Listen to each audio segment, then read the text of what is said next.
కేవలం 3 రోజుల్లో 30 డిపార్ట్మెంట్లు తిప్పి అది ఇచ్చారంటే కనుక ఆయన ఒక హామీ ఇచ్చినా ఒక మాట ఇచ్చినా ఎలా నిలబెట్టుకుంటారని ఆయన ఉన్నత వ్యక్తిత్వానికి అది ఒక ఎగ్జాంపుల్.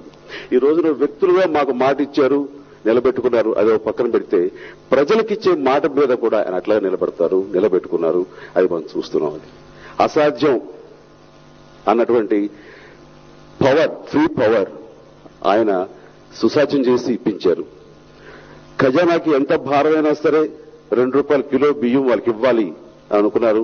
అది ఆయన ఇచ్చేలా చేశారు.